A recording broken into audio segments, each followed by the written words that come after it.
welcome to my channel. My name is Bosun Bankole and this is Random Chats with Bosun. If you're here for the first time, I'm super excited to have you here. Thank you for watching this video. And if you watched my last video and you're back again, I am super thankful and excited to have you here as well. By the way, I got tons of great feedback from the last video. If you haven't seen it, check out the comment section and you find a link to it there. It talked about things you can do differently in 2021, and I think those tips will be helpful for you. Today I'm talking about something different, and I'm talking about how to survive this time working from home and having kids running around while you're trying to achieve your deliverables. I mean, how do you manage with kids while you're working from home during the pandemic?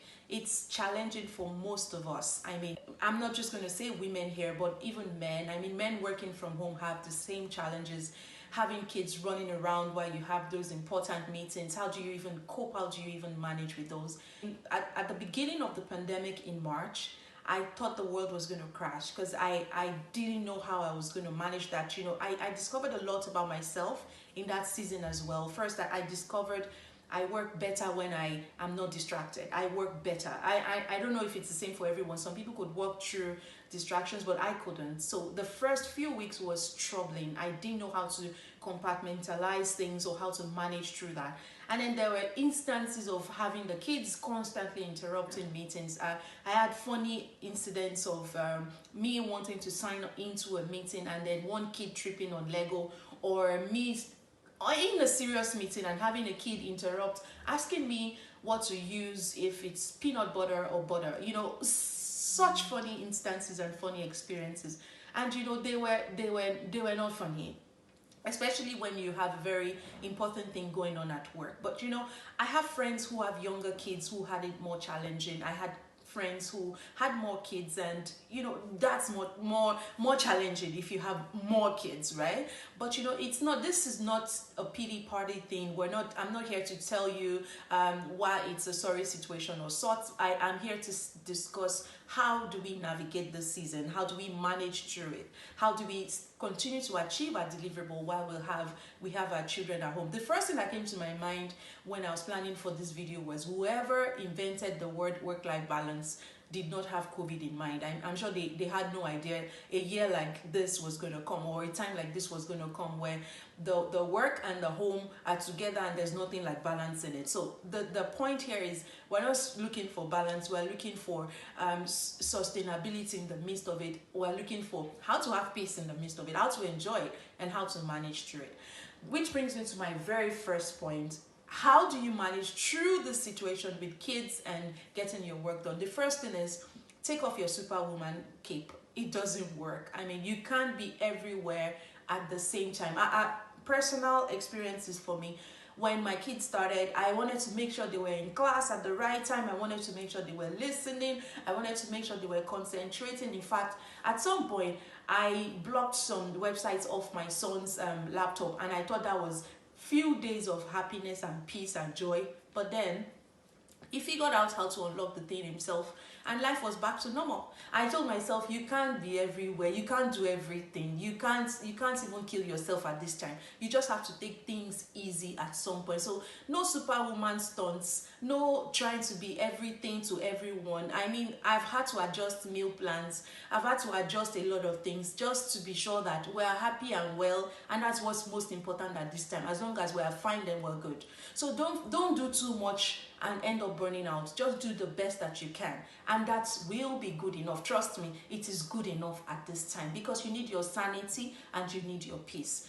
And you know, I even find out with kids and homework, rather than bothering myself the whole day trying to get them done, when I have some 30 minutes at the end of the day that I can sit with them to concentrate on it, the job gets done, assignments get submitted, and life is good.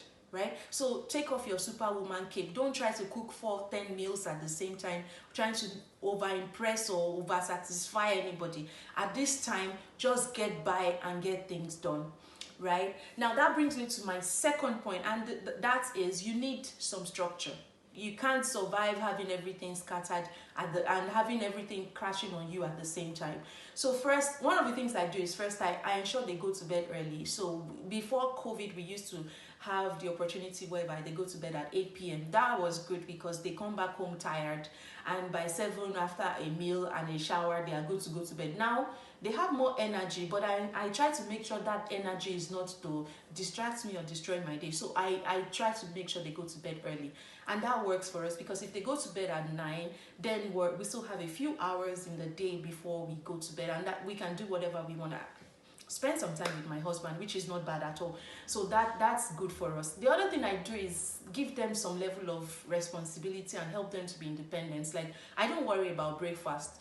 Come downstairs, have cereal, do whatever you can, just eat and go to class. That way we can all get our day started in a very happy and cool mode without having to crush ourselves or crumble on ourselves, so those few things and few structures help. So, and I also encourage them to do things in the house. There has to be a way for them to burn that energy before they use it to disturb everybody else. So give them things to do, help make sure that they go to bed tired.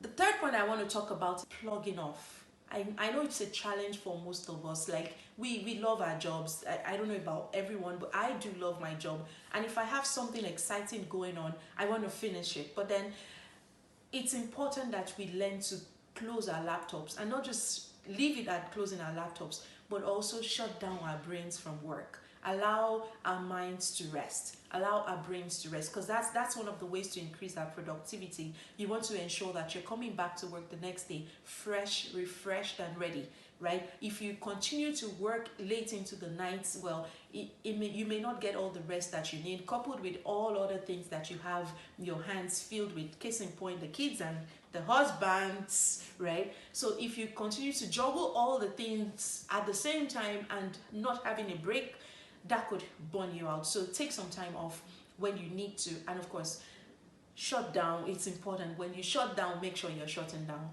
And my final point, look on the bright side. I mean, when are we ever going to get the opportunity to spend this amount of time with our kids again? Once everything goes back to normal, hopefully it does, we're back to the routine, and they're back in school, we're back at work. We never get to see ourselves as much as we do now.